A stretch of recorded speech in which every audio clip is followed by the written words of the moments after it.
Good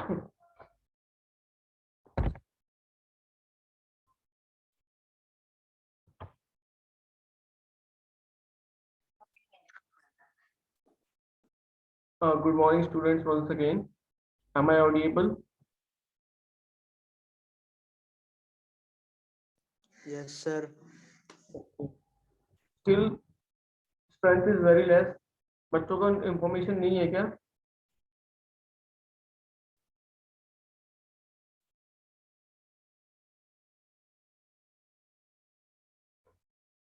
तो all of you, आपने assignment देखा है और वो एमसीक्यू से एक बार देखे हैं?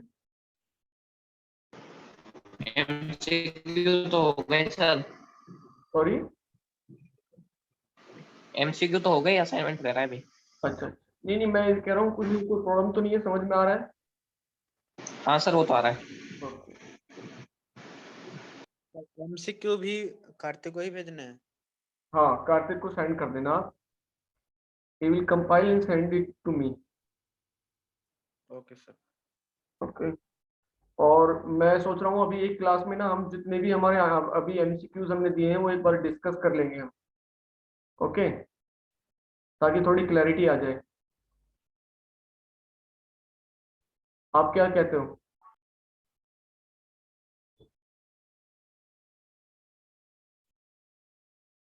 जी सर। अरे 8 बजे भी क्लास हुई थी क्या? हाँ, सुबह 8 बजे क्लास हुई थी, मैसेज था ग्रुप में। सर थोड़ी लेट ले ले करो। हाँ, लेट ले लेंगे, वो रेगुलर नहीं है, ठीक है? लेट 4 बजे ले लें फिर। ये कुछ ज्यादा लेट हो यार सर। सर 3 बजे ही ले लो। 2 बजे। सर 3 बजे, 2 से 3। हाँ सर, 2 से 3 ठीक। 2 से 3 तो होती है ये क्लास। कई बार क्या होता है ना, कोई काम में फंस जाते हैं, 2 से 3 क्लास नहीं हो पाती, इसीलिए मैं कह रहा था सुबह थोड़ा निपटा दें, सही सही हो जाए। सुबह सुबह पढ़ने का भी अच्छा मजा आता है। ठीक है सर। कितने बजे उठते हो सुबह?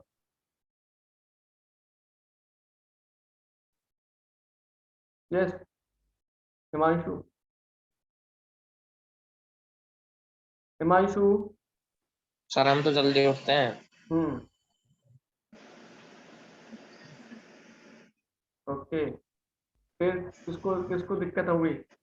जल्दी उठने वाले तो सारे बच्चे, मुझे लग रहा है सभी जल्दी उठते हैं।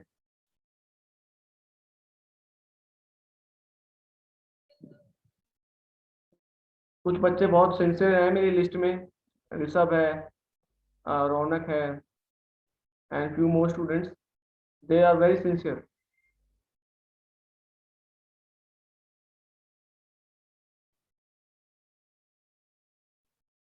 चलो, जब तक बच्चे आते हैं मैं आपको लास्ट मंथ की आपकी अटेंडेंस एक बार बता देता हूँ। यस और नो? Yes sir. ये starting from Rishabh. Rishabh, your attendance in PP 16 out of 17, and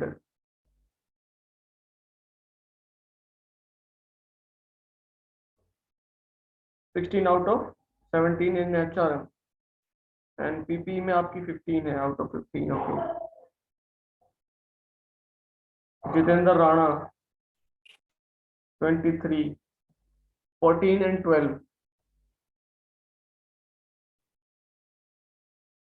चंदन, चंदन है आपकी HRM में 14 है एंड PPE में 12. हिमांशु 17, 15 and 13. जैनिस चौहान 16, 14. आकाश 14, 12. और कौन है? रौनक, रौनक की है 12 एंड 11। जस्ट आप बॉर्डर पे हो, लाइन पे हो। मेंटेन करो इसे।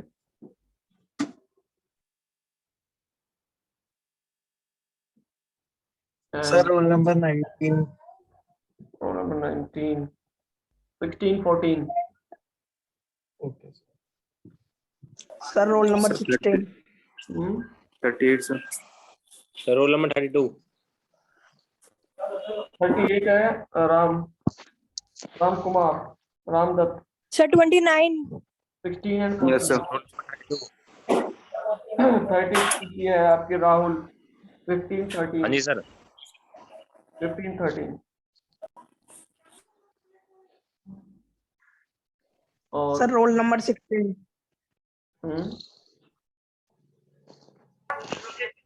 16 sir Gaurav Kumar. Gaurav Kumar 13, 12। Okay, sir 29 Nandini. Okay 29 Nandini. Sir Rishabh Nayak 54 है। नंदिनी 13, 11। हाँ, किस चीज के नंबर है? नंबर नहीं है, दिस इज योर। भाई अटेंडेंस बता रहे हैं सर कितनी है। ठीक है sir. Sir sir Rishabh Nayak 54 है। सब बता दिया है आपको मैंने। 16 है 24 Kartik. Hmm? Kartik Kartik 24 Kartik. Okay okay. Kartik 13 out of 17 and 12 out of 15। 13 out of 17। अच्छा ठीक है सर। सर देख लेना अगर कोई गुंजाइश हो तो बाद में। अभी तो ये आप अटेंड करो ना क्लासेस प्रॉपरली। ये तो मैंने बढ़ा दी है आपकी अटेंडेंस सबकी। हाँ सर वो कर रहे हैं सर। वो थोड़ा सा ये हो जाता है ना, ठीक है ना? 1-2 मिनट का, फिर उसमें प्रॉब्लम हो जाती है नेटवर्क का भी कुछ। कोई बात नहीं सर, एंड तक तो हो ही जाएगी पूरी। वो तो आपके ऊपर है, मेरे अकेले से कुछ नहीं होता। आपके और बाकी भी लेक्चर्स तो हैं, उनमें अगर कम होगी तो फिर कैसे मैचअप करोगे? जी सर जी सर। ओके, चलो स्टार्ट करते हैं। तो लास्ट क्लास में मैं आपको PWR पढ़ा रहा था एंड BWR, वहां तक सबको क्लियर था? And we have discussed the CANDU reactor. Okay, यहाँ तक किसी को कोई डाउट है तो पूछो।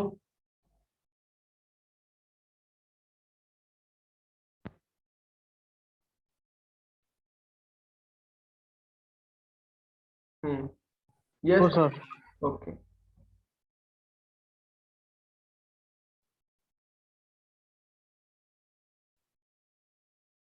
तो नेक्स्ट टॉपिक जो आपका है इसमें, that is your gas cooled reactors. अभी हमने 3 टाइप के रिएक्टर्स पढ़े हैं अपने। पहला था आपका प्रेशराइज्ड वाटर रिएक्टर, दूसरा हमने पढ़ा बॉइलिंग वाटर रिएक्टर, और तीसरा हमने पढ़ा था can do reactor. Now this is your fourth type, that is gas cooled reactors. ये कौन से टाइप के रिएक्टर्स होते हैं? जिनमें जो कूलिंग मीडियम है, जैसे coolant is used is in gaseous phase. Okay, so as mentioned here, in such type of reactors the coolant used can be air, hydrogen, helium, carbon dioxide. Generally inert gas are used such as helium and carbon dioxide. Okay, the moderator जो इसके अंदर हम use करते हैं इन types of reactors में जो gas cooled होते हैं, द बेसिक जो हम इसमें यूज कर रहे हैं that is graphite. The moderator is graphite. तो मॉडरेटर का जो पर्पस है वो क्या है? What is moderator? मॉडरेटर क्या काम करता है? यस एनीवन, मॉडरेटर क्या काम करता है?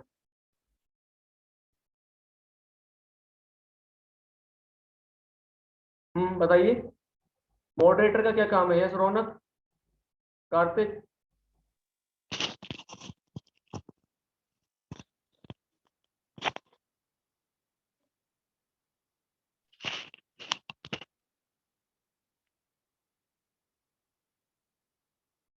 ओके, सर मॉडरेटर का। हाँ,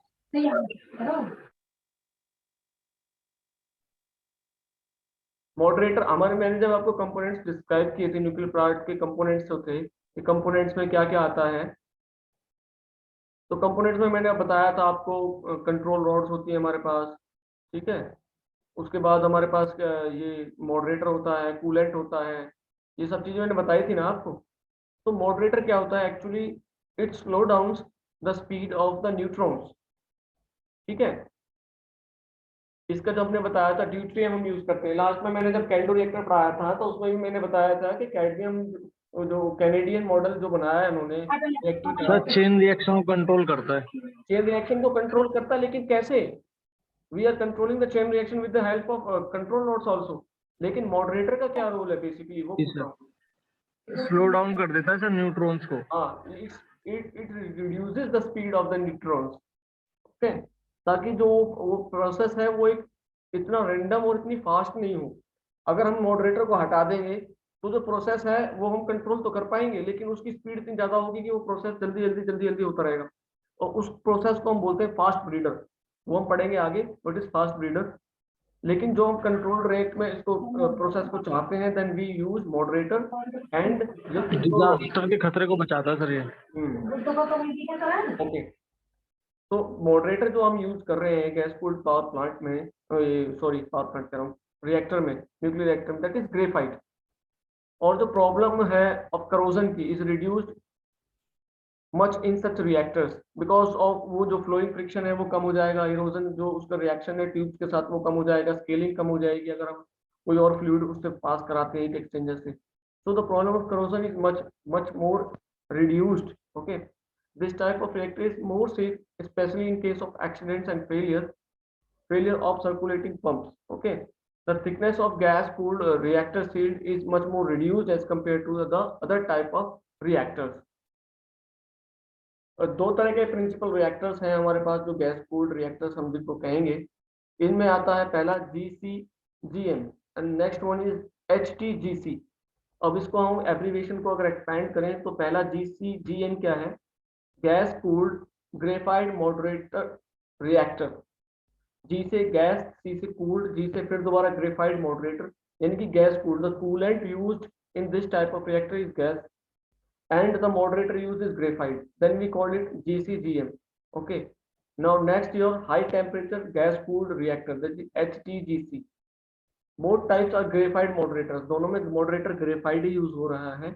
जो पहला वाला है GCGM uses natural uranium, जो हमने पढ़ा था 0.9 और 0.7 to 0.75 enriched uranium 235 जो हम और से हम निकालते हैं, जो कि हम कैंडी रिएक्टर में यूज करते हैं। लेकिन हम PWR और BWR की बात करें या फास्ट ब्रीडर्स की बात करें तो वहां पे जो यूरेनियम यूज कर रहे हैं दैट इज एनरिच्ड यूरेनियम।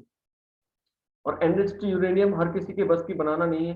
पहली बात तो यूरेनियम मिल ऑब्टेन करना ही दिक्कत है, फिर उसको एनरिच करना is a very difficult process. तो इतना ह्यूज इन्वेस्टमेंट नहीं करके अगर हमें क्लीन एनर्जी के लिए कोई सिस्टम लगाना है, देन कैंडो रिएक्टर हमने लगाया था, क्योंकि वहाँ पे जो नेचुरल ऑकरिंग यूरेनियम है उसको इस्तेमाल किया जा सकता है। तो सिमिलरली यहाँ पे भी GCGM में भी नेचुरल यूरेनियम फ्यूल को हम इस्तेमाल कर सकते हैं। लेकिन जब HTGC की हम बात करते हैं, यानी कि हाई टेम्परेचर गैस कूल्ड और ग्रेफाइड मॉडरेटर की जब बात करें, वहां पे हमें एनरिच्ड यूरेनियम चाहिए, वो नेचुरल यूरेनियम से बात नहीं बनी। ओके,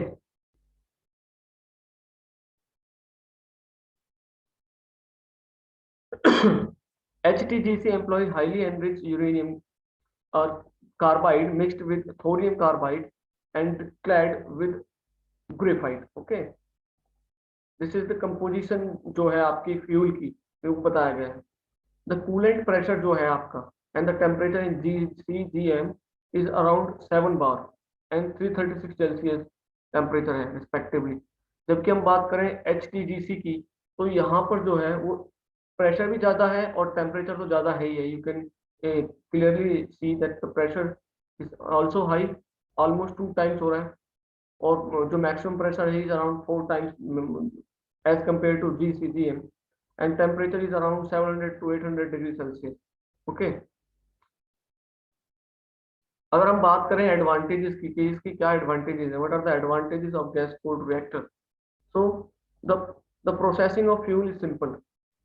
गैस में जो प्रोसेसिंग है वो सिंपल है, इतना कॉम्प्लेक्स नहीं है। इरोजन की जो प्रॉब्लम है वो काफी हद तक यहाँ पे जो है एलिमिनेट हो जाती है। As a result of low parasitic absorption it gives better neutron economy. अब यहाँ पे एक टर्म आई है पैरासिटिक एब्जॉर्प्शन। पैरासिटिक अब्जॉर्प्शन क्या होता है? जब न्यूट्रॉन्स जब आपके ब्रेक होके जब फिजन रिएक्शन हो रहा है तो एक्स्ट्रा न्यूट्रॉन बन रहा है, उसकी न्यूट्रॉन की कितनी एफिशिएंसी है कि वो दूसरे प्रोसेस को, दूसरे न्यूट्रॉन्स को इनिशिएट करे। दैट इज, वो अगर वो नहीं कर पा रहा है तो वो अब्जॉर्ब हो गया, या तो आपका मॉडरेटर में अब्जॉर्ब हो गया या किसी और की वजह से वो अब्जॉर्ब हो गया। तो पैरासिटिक अब्जॉर्प्शन मतलब वो न्यूट्रॉन आपका काम नहीं आया फिशन रिएक्शन में। तो ये वाली जो प्रॉब्लम है ये आपकी गैस कूल्ड में थोड़ी कम हो जाती है एज कंपेयर टू जो आपका दूसरे वाले रिएक्टर्स हैं वहां पर। तो graphite remains stable under irradiation at high temperatures. Now irradiation is a what another term. Irradiation क्या है? आप मुझे बच्चे बताएंगे नेक्स्ट क्लास में what is irradiation. Okay, this is from HMT, heat and mass transfer की टर्म है radiation, उसमें आता है irradiation. The use of carbon dioxide as a coolant completely eliminates the possibilities of explosion in the reactor, which is always present in water cooled plants. Okay, uranium carbide and the graphite are able to resist high temperatures, therefore the problem of limiting the fuel element temperature is not so serious as in other type of reactors. Now here is the circuit diagram showing how this system is working. It has two coils 1 and 2. This is primary coil circuit जो आपका यहाँ पे, this is the heat exchanger where the heat from the reactor is taken and exchanged to your Rankine cycle. This is complete a Rankine cycle, you can see. Yes or no?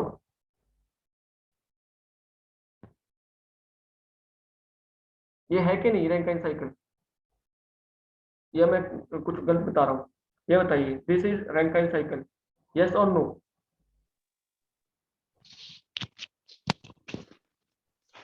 Sir heat exchanger नहीं होता उसमें। हाँ हाँ, heat exchanger नहीं होता। कैसे नहीं होता हीट एक्सचेंजर बताइए? बॉयलर हीट रैंकाइन में तो इसमें हीट बॉयलर लगा होता है बॉयलर हीट एक्सचेंजर नहीं है। बॉयलर सर, और वो इसमें हीट तो है एक्सचेंजर ही लेकिन तो उसमें बॉयलर लगा होता है ना। नहीं नहीं, बॉयलर क्या है? What is boiler? Boiler sir vessel है, closed vessel. Constant pressure heat addition.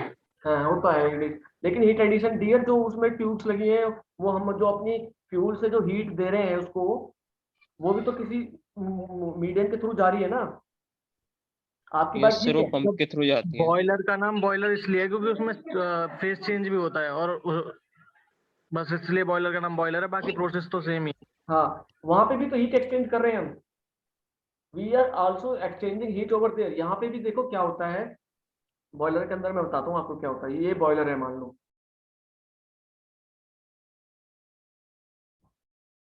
इसके अंदर ट्यूब्स होंगी, ऐसे ऐसे ट्यूब्स हैं उसके अंदर, है कि नहीं?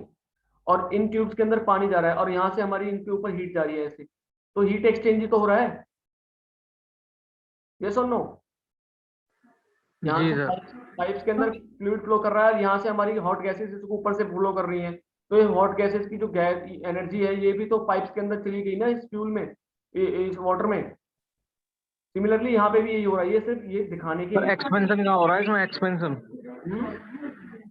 एक्सपेंशन कहाँ हो रहा है? पाइप्स के अंदर हो रहा है क्या एक्सपेंशन अपने आप? एक्सपेंशन जैसे कहाँ होता है? एक्सपेंशन तो टरबाइन में होता है।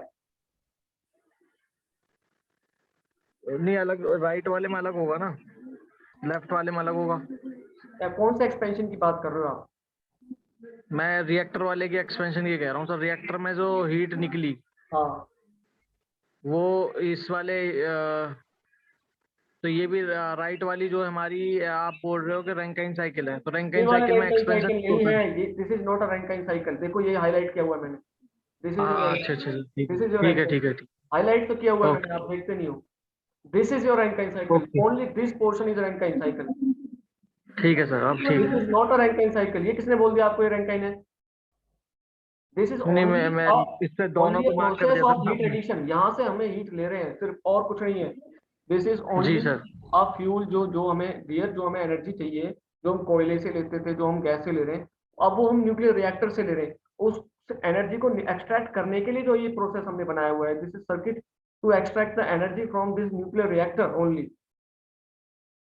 लेकिन उसके बाद तो जो सर जो हमारी रिएक्टर की जो हीट है हाँ वो हम इसमें दे रहे हैं, हीट एक्सचेंजर में दे रहे हैं। हीट एक्सचेंजर से जो वाटर है वो क्या हो रहा है हमारा, स्टीम में कन्वर्ट हो रहा है। हाँ, बाकी ये फिर वो प्रोसेस सारा, एक्सपेंड हो रहा है टरबाइन में, हाँ एक्सपेंड देन पंप उसे फिर कंप्रेस करके फिर भेज रहा है, मतलब कूल होने के बाद हीट निकलने के बाद फिर कंप्रेस करके उसे वापस वहीं भेज रहा है। कंप्रेस नहीं होता है यहाँ पे, ये कंडेंसर पंप में सर, पंप में हाँ कंप्रेस नहीं होता, इसमें कंप्रेसर नहीं है। वो तो हीट एक्सचेंजर ही है, वाटर कूल्ड। हाँ समझ गई बात, नहीं समझे? हाँ सर, ओके। और ये मैंने बताया आपको, ये प्राइमरी सर्किट, ये सेकेंडरी सर्किट, ये क्यों है? क्योंकि इसमें जो है रेडिएशन लीकेज ना हो, इसके लिए हमने इसको दो कॉइल्स में बांटा है। ओके, जबकि हम BWR में क्या करते थे, ये वाली साइकिल हटा देते, यहाँ से सीधा जो टरबाइन था यहाँ से हम फ्यूल डालते थे, और यहाँ से बाकी ये वाला पूरा, ये वाला सर्किट ऐसे चलता था BWR में। ये वाला BWR में ये चलता था ना।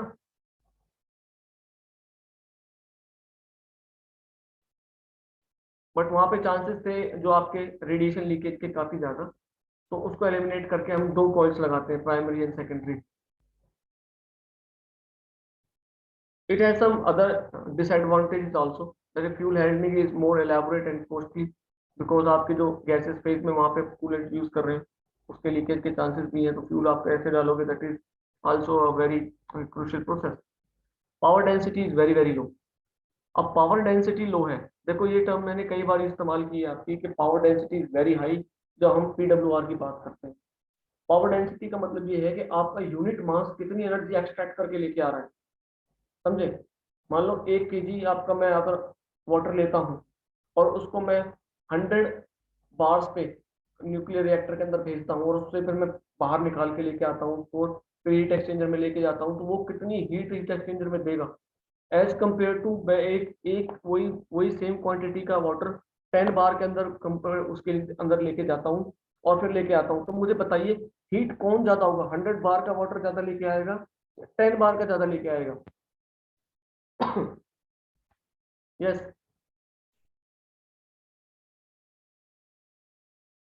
बताइए, समझो बात को। यस, पावर डेंसिटी का मतलब समझो, पावर डेंसिटी का मतलब समझ पाए, नहीं समझ पाए? What is power density?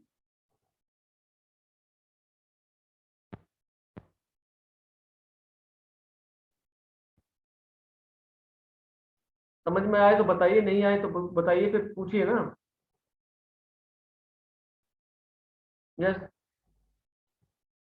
Yes Raunak. No sir, नहीं आया। हाँ तो फिर पूछो ना डियर, पूछते भी नहीं हो आप, रिप्लाई भी नहीं करते। किसी और को? देखो पावर डेंसिटी का मतलब, मेरे मेरे मेरे मेरे जो क्वेश्चन है उसका जवाब दीजिए।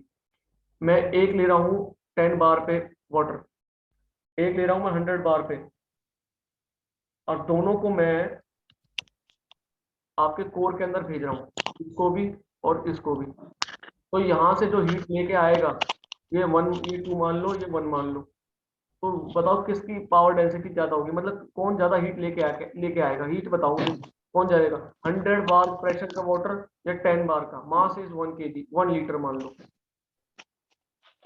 100 वाला सर, हाँ क्यों? प्रेशर ज्यादा है इसका, 100 बार। प्रेशर ज्यादा है, Power density. हाँ बिल्कुल, प्रेशर ज्यादा है तो इसकी बॉइलिंग पॉइंट जो है बढ़ जाएगा। बॉइलिंग पॉइंट बढ़ने की वजह से इसमें जो सेंसिबल हीट जो ट्रांसफर है बहुत ज्यादा होगा। ओके, तो ये आप समझ गए कि 100 बार जो प्रेशर है ये ज्यादा लेके आएगा। दिस जो मैंने पावर डेंसिटी बताई आपको प्रेशर के टर्म्स में।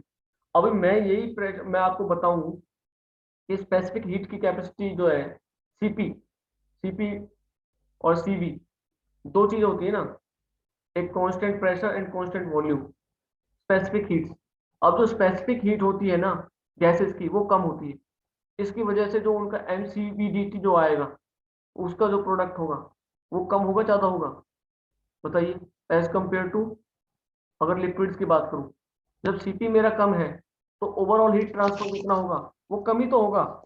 कम होगा सर। यस और नो? Yes sir. इतनी सी बात थी बस, कि पावर डेंसिटी जो है आपकी गैस कोल्ड न्यूक्लियर रिएक्टर्स में वो कम होती है, बस। समझ में आई ये बात?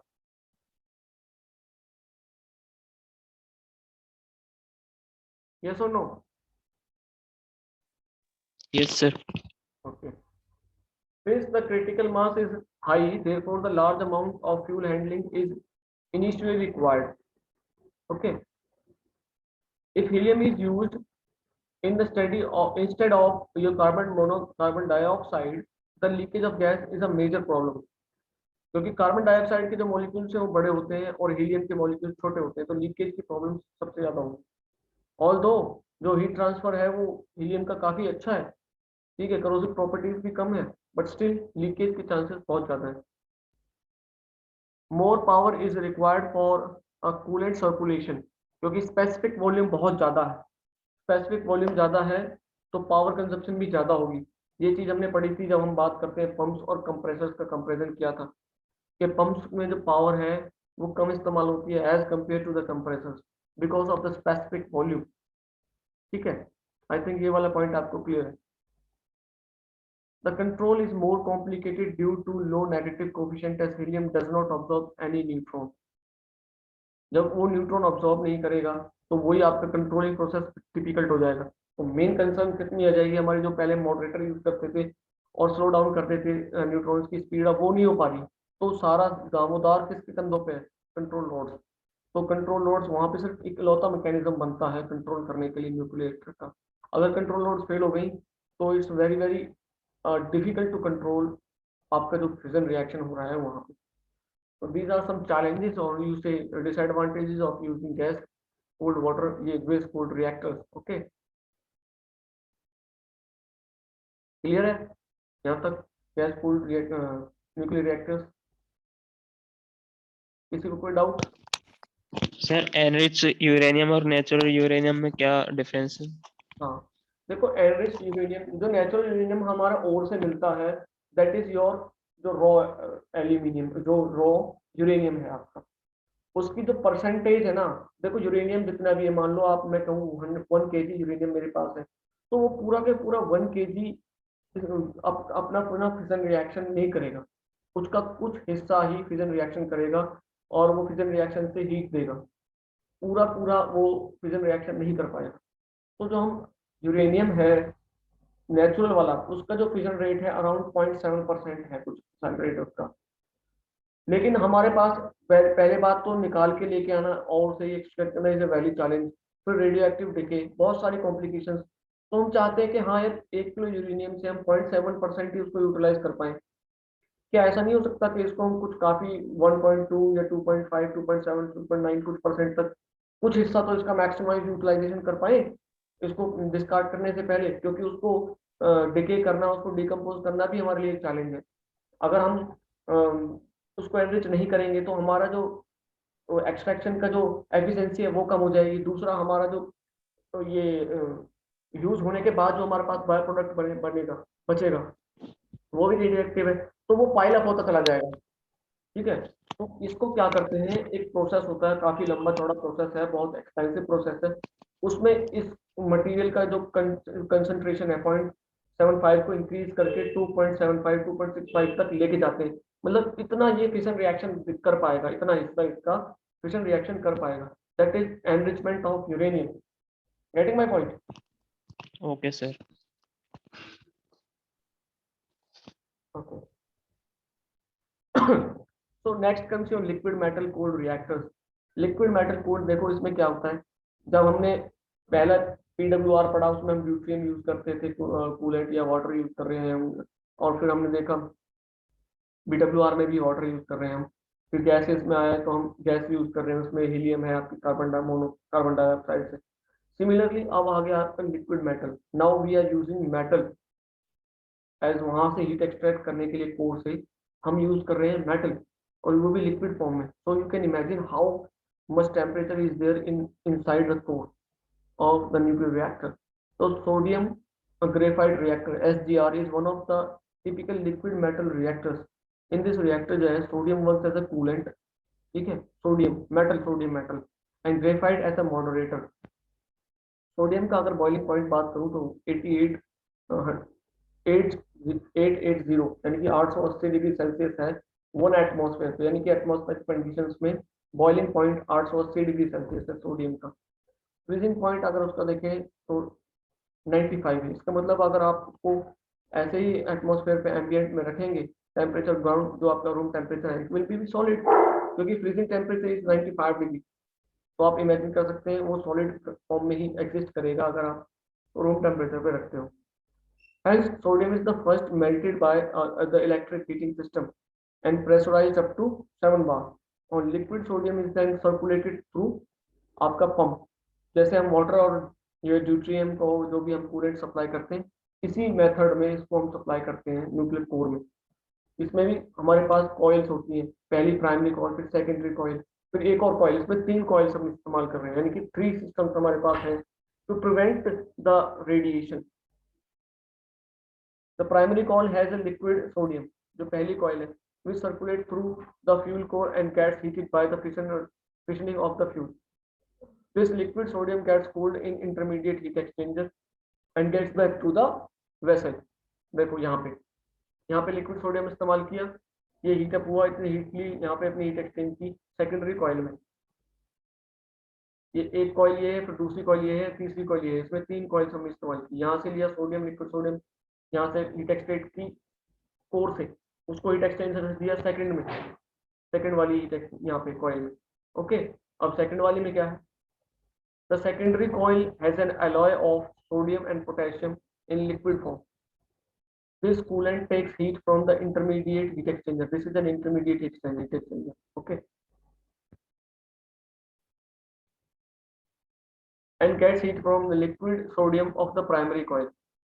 The liquid sodium potassium then passes through the boiler. अब ये यहाँ से boiler के थ्रू गया, boiler जो हमारा दूसरा ये तीसरा वाला सर्किट है, उसका सेकंड वाला जो हीट एक्सचेंजर है।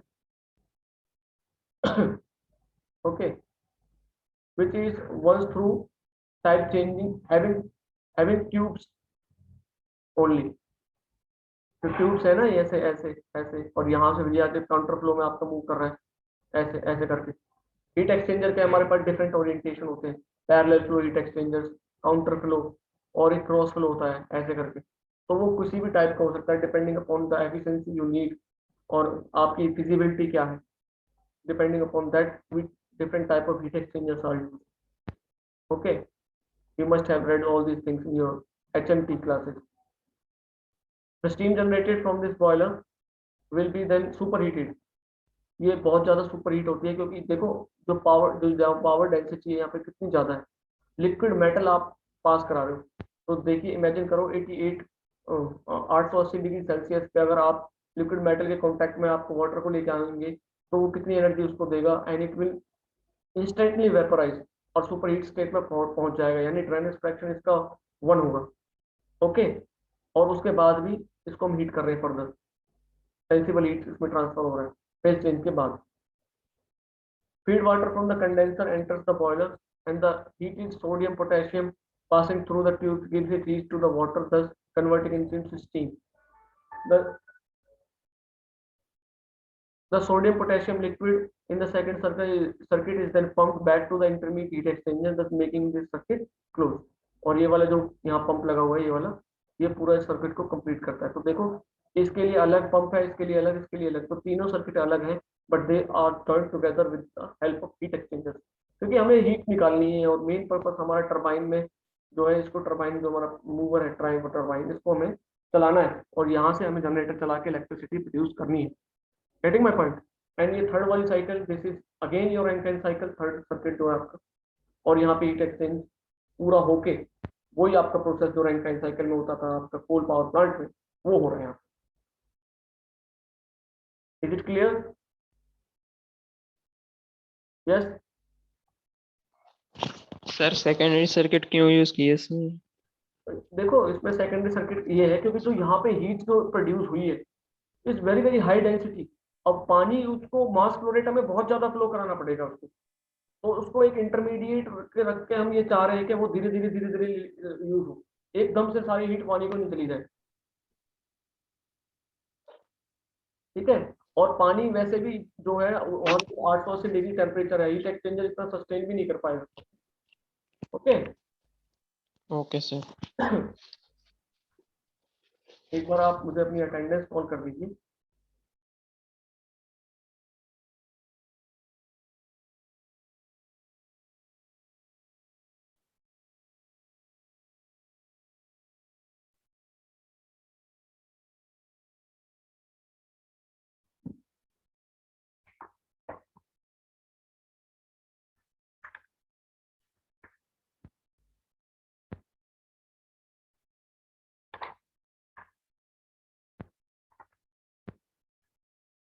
यस। अभिषेक प्रेजेंट। प्रेजेंट है। अभिषेक, अभिषेक कहाँ है? यस सर प्रेजेंट हूँ। ओके। आकाश, आकाश रोल नंबर 3 आकाश। अंकित, अंकित